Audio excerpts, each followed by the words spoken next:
السلام عليكم ورحمة الله وبركاته. ازيكم يا حبايب قلبي؟ عاملين ايه؟ ان شاء الله يا رب تكونوا بخير. جايه لكم النهارده بفيديو جديد ووصفة جديدة ان شاء الله هتعجبكم.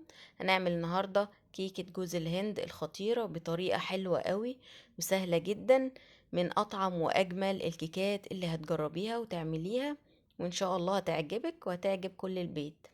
بس اهم حاجة نتابع الفيديو للاخر، وما تنسوش لايك وشير لو عجبكم الفيديو. ولو مش مشتركة معانا يا ريت تشتركوا، عشان الفترة اللي جاية هنعمل وصفات حلوة قوي مع بعض. في الأول كده عندي هنا طاسة على النار، هحط فيها كوباية من السكر واسيبها لحد ما تبتدي تتكرمل معايا. ايوه، اول ما السكر بتاعي ياخد لون كده ذهبي من الجوانب، انا مش هحط فيها اي معلقة ولا اي حاجة غير لما تبتدي تلون معايا باللون ده.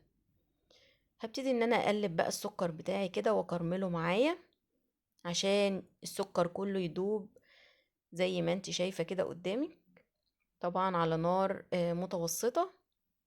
هتأكد ان السكر داب تماما معايا.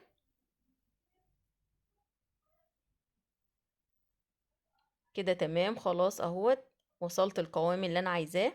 هجيب عندي هنا نص كوباية مغلية مية، بس ابقي خلي بالك وابعدي وشك عن النار وبالراحة كده، وهنقلب الخليط الجميل بتاعنا ده كده مع بعضه.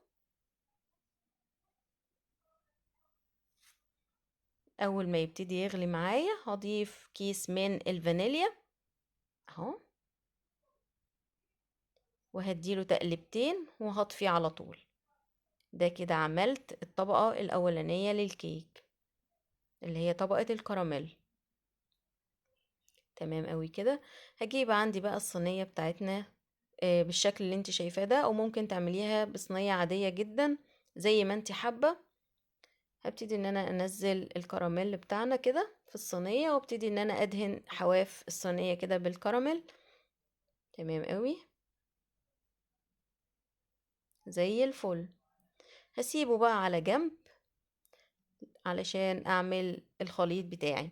عندي هنا 3 بيضات بدرجة حرارة المطبخ، هضيف عليهم كيسين من الفانيليا، وكمان هضيف عندي هنا كوباية من السكر، وهضربهم كويس قوي لحد ما اللون يبتدي يفتح معايا. هضربهم كويس قوي في الخلاط لحد ما اللون يوصل معايا للدرجة دي. تمام قوي كده. هضيف عندي هنا كوباية الا ربع من الزيت، وكمان كوباية من الحليب، ونضربهم كويس قوي مع بعض. في بولة عندي هنا كوبايتين ونص من الدقيق، ومعلقتين كبار من النشا اهو، وكمان رشة صغيرة قوي من الملح، وكمان كيس من البيكنج باودر.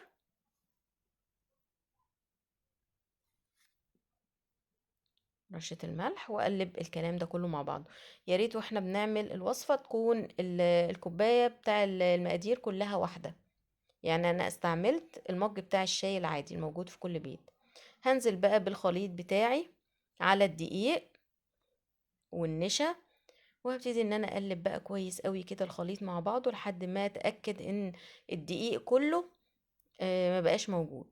كده خلاص تمام وزي الفل. بالسباتولا كده عندي عشان اتاكد ان مفيش دقيق متراكم هنا ولا هنا.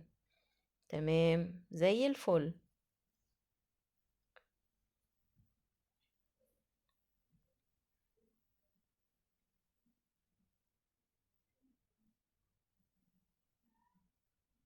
هجيب بقى عندي هنا الصينية، وعندي كوباية من الجوز الهند الناعم. هبتدي ان انا اوزعه كده على الكراميل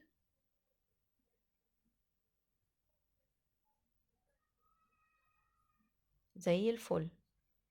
نجيب بقى الخليط بتاع الكيك، وهنزل على طول على الجوز الهند اهو. انزل بقى بالخليط. مش شرط خالص صينية من اللي انا عاملاها دي، ممكن صينية عادية جدا. تمام. هديها بقى خبطتين كده اهو عشان نطلع كل الهواء. وهجيب صينية اكبر من الصينية دي، وهحط فيها الصينية الكيك بتاعنا، وهضيف عليها مية مغلية وادخلها في الفرن. هدخلها في فرن مسبق التسخين على درجة حرارة 180 في الرف اللي في النص. هتطلع معايا بالجمال دي، ما بتاخدش غير 45 دقيقة. واتأكد ازاي ان هي استوت وبقت زي الفل لما تفصل من الحواف بتاع الصينية. وهقلبها على طول في الصينية بتاع التقديم بتاعي. تمام كده عشان تطلع بالجمال والحلاوة دي. طبعا ممكن تختبريها اول ما تطلعيها تتأكدي ان كانت استوت ولا لا بالخلة بتاع الشيش، وتتأكدي انها استوت تمام. بندخلها على فرن 180 في الرف اللي في النص. مش بنشغل الشواية غير لما الكيك بتاعي بتبقى كويسة. خلاص بتأكد ان هي استوت وخلاص مخدتش اللون، ممكن اشغل الشواية تاخد اللون معايا. تمام عشان تطلع معاكي بالجمال والحلاوة اللي انت شايفاها دي. هتعجبكم قوي الوصفة دي، طريقة حلوة قوي ولذيذة هتعجبكم. ما تنسوش اللايك بقى.